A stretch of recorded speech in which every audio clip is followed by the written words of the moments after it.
정우택 의원이 육선 도전에 나서면서 치열한 당내 경선이 예상됩니다. 노영민 전 대통령 비서실장과의 대결 성사 여부도 관심입니다. 청주시가 소음과 조명 문제로 반쪽짜리로 전락한 체육시설에 100억짜리 에어돔 설치를 추진하고 있습니다. 이번에도 공군과의 협의는 없었습니다. 청주시가 추진하는 100억 에어돔을 설치해도 적지 않은 유지 비용과 항공기 안전에 문제가 있을 수도 있다는 지적이 제기돼 논란입니다. 시청자 여러분 안녕하십니까? 계속해서 뉴스데스크 충북 소식입니다. 국민의힘 정우택 국회 부의장이 충북 지역 최다선인 6선에 도전합니다. 현재 지역구인 청주 상당에서 다시 한번 당선돼 국회의장에 도전하겠다고 포부를 밝혔는데 현실은 당내 경선부터 가시밭길입니다. 김대웅 기자가 보도합니다. 정우택 국회 부의장이 청주 상당 국회의원 출마를 선언했습니다. 정 부의장은 15대와 16대, 19대와 20대 국회의원에 이어 지난 2022년 3월 재선거에서 당선되면서 후반기 국회 부의장으로 선출됐습니다. 더불어민주당 변재일 의원과 함께 5선 중진반열에 오른 건데 한 번 더 당선되면 충북에서는 첫 지역구 6선 국회의원이 됩니다. 정 부의장은 국회의장에 도전해 지역 현안을 해결하겠다는 포부를 밝혔습니다. 정부 여당의 힘 있는 중진 국회의원만이 해낼 수 있지 않겠습니까? 저 정우택이 시작한 일, 저 정우택이 마무리하겠습니다. 하지만 당내 경선부터 쉽지 않습니다. 국민의힘이 첫 시스템 공천을 도입하면서 현역 의원 중 하위 10%는 공천에서 배제하고 하위 30%는 경선에서 20%의 감점을 주기로 했습니다. 또 동일 지역구에서 3선 이상 다선 의원에게는 15% 감점을 주기로 하면서 최대 35% 감점을 떠안을 수 있습니다.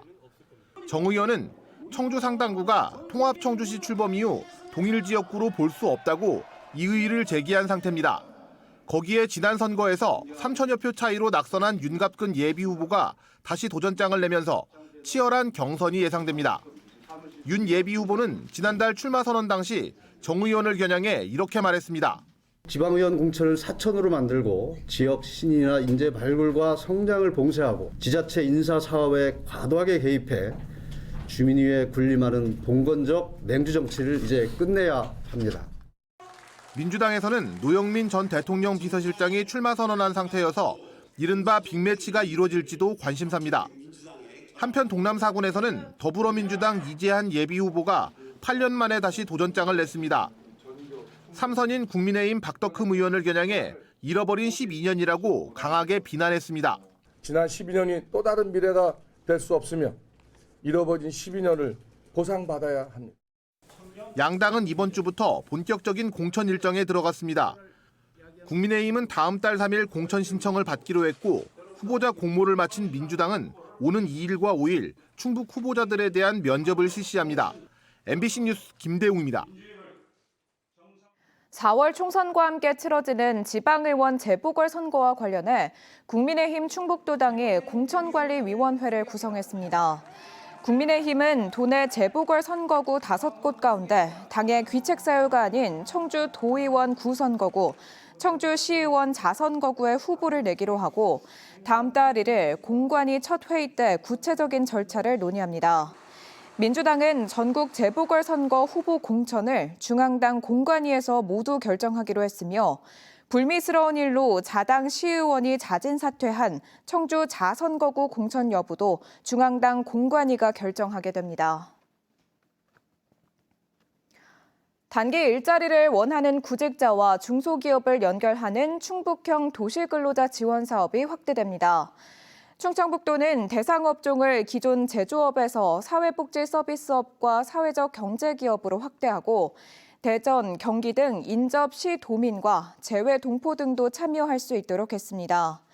또 교통비를 2배 인상하고 만근 성과금도 신설했습니다. 도시근로자 지원 사업은 하루 4시간 이상 단기근로 계약을 체결한 기업에게는 인건비의 일부를, 노동자에겐 교통비를 지원하는 일자리 사업입니다. MBC는 2년 전 청주시가 수백억 원을 들이고도 전투기 소음과 조명 문제로 반쪽짜리 시설로 전락한 내수체육공원을 연속 보도해드렸는데요. 청주시가 최근 주민들을 상대로 100억 원 상당의 에어돔 설치를 대책으로 내놨습니다. 하지만 MBC 취재 결과 공군과의 충분한 협의도 없었던 것으로 드러나 논란이 일고 있습니다. 먼저 이초원 기자입니다. 청주국제공항과 공군부대와 인접한 청주 내수생활체육공원. 공원에서 두 시설은 고작 3km. 체육공원으로 이렇게 비행기가 지나가면 목소리가 듣기 힘들 정도로 소음이 심합니다. 아무래도 전투기가 좀 심하죠. 전투기가. 이어폰을 끄고 안 들리죠. 소음도 소음이지만 밤에는 항공기 조종사의 안전을 위해 조명 시설도 켤 수 없습니다. 교대 근무를 하다 보니까 아침에도 오고 야간에도 오고 그렇게 되는데 10시 이후에는 확실히 많이 어두워요. 불을 다 소등하기 때문에 운동하기가 많이 꺼려집니다. 결국 청주시가 내놓은 대안은 에어돔입니다. 축구장을 덮어 소음을 줄이고 조명을 설치해 야간에도 이용할 수 있도록 하겠다는 겁니다. 100억 원에 달하는 사업비는 국비 보조 사업을 통해 마련한다는 계획입니다. 사업비 좀 많이 투입을 해서 방법은 없을까 고민한 끝에 이렇게 좀 진행을 하게 됐고요. 한국에 인해 가지고 거기가 내수 체육공원이 좀 더 활성화돼서 좀 더욱더 거기가 좀 각광받는 자리로 가지 않을까. 일단 체육공원 이용객이나 지역 주민들은 반기고 있습니다.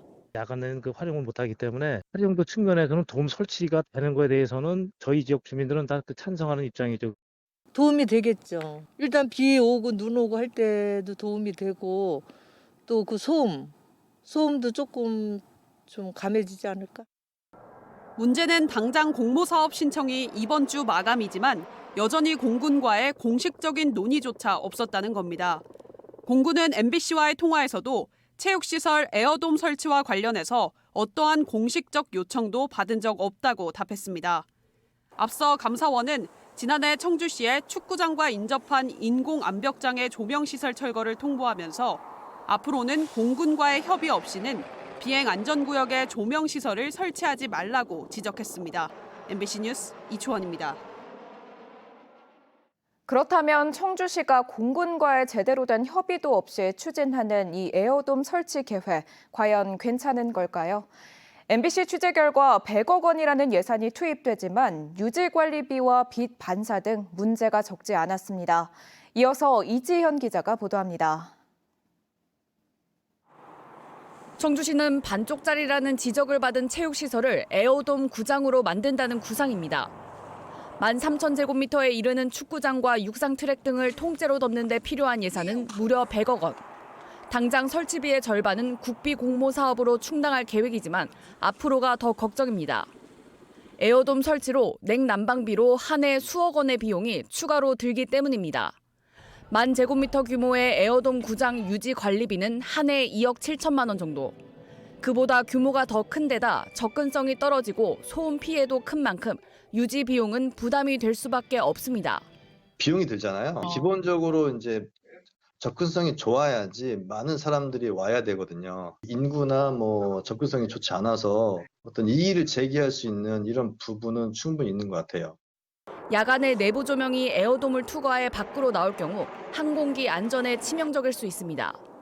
더구나 비행장 이착륙 경로에 에어돔이 위치하고 있어 낮에도 가림막이 햇빛을 반사하거나 항공기 조종사의 시야를 분산시킬 경우 사고 위험도 큽니다.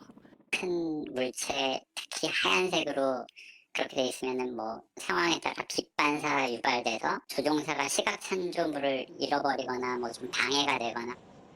때문에 청주시의 무리한 에어돔 설치가 350억 원을 들여 반쪽짜리 체육공원을 만든 전철을 다시 밟는 것 아니냐는 지적도 나옵니다. 행정의 기본을 지켰으면 이런 일이 안 생기거든요. 지금 의회에서도 충분한 사전 절차에 대한 확인 없이는 예산을 통과해 줄 수가 없는 거죠. 또 체육공원 내 90억 원을 들여 추가로 조성 중인 야구장도 당장은 조명 없이 운영될 예정입니다. MBC 뉴스 이지연입니다. 가족 간 범죄가 잇따르고 있습니다.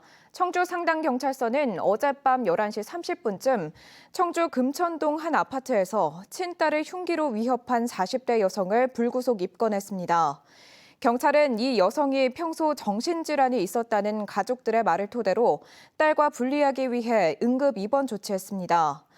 앞서 지난 27일에는 음성군 대소면의 한 주택에서 분노조절장애로 병원 치료를 받던 고등학생 아들이 어머니에게 흉기를 휘두른 혐의로 경찰에 붙잡혔습니다. 오석환 교육부 차관이 청주를 방문해 늘봄학교 준비 상황을 점검했습니다. 오 차관은 청주의 한 초등학교를 찾아 늘봄학교의 안정적 도입을 위한 인력과 공간, 프로그램 등을 점검하고 시도 교육청과 함께 추진할 수 있는 지원 방안도 논의했습니다. 늘봄학교는 일하는 학부모의 부담을 덜기 위해 학교에서 돌봄까지 보장하는 제도로 학부모는 환영하고 있지만 교사들은 반발하고 있습니다. 청주 오송의 일반고등학교가 추가로 들어섭니다. 교육부는 올해 1차 중앙투자심사위원회에서 가칭 오송 2고를 청주 오송 바이오폴리스에 신설하는 계획을 적정 승인했습니다. 이에 따라 2028년 3월 개교를 목표로 전교생 800명, 30학급 규모의 오송 2고 설립이 본격화될 예정입니다. 오송 2고와 함께 추진됐던 청주 동남지구의 일반고 신설 계획은 기존 학교에 학생을 분산 배치하라는 교육부의 재검토 결정 이후 1년 넘게 중단된 상태입니다. 충북 청주 프로축구단이 브라질 출신 센터백 베니시오 토마스를 영입했습니다. 베니시오 토마스는 2013년 브라질 1부 리그에서 프로 생활을 시작해 브라질과 핀란드 리그에서 경험을 쌓았고 지난해 중국 2부인 갑급 리그에서 활동했습니다. 베니시오는 188cm의 키로 제공권을 갖추고 스피드에서도 밀리지 않아 1대1 수비에 능하다는 평가를 받고 있습니다.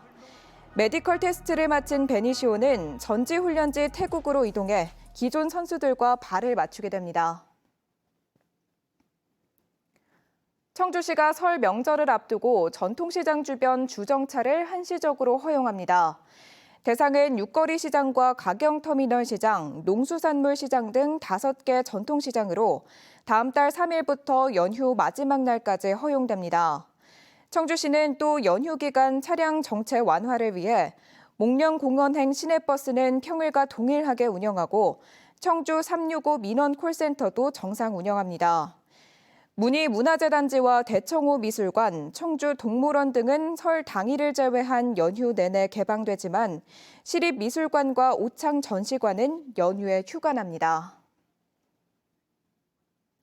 지금까지 뉴스데스크 충북 소식이었습니다. 고맙습니다.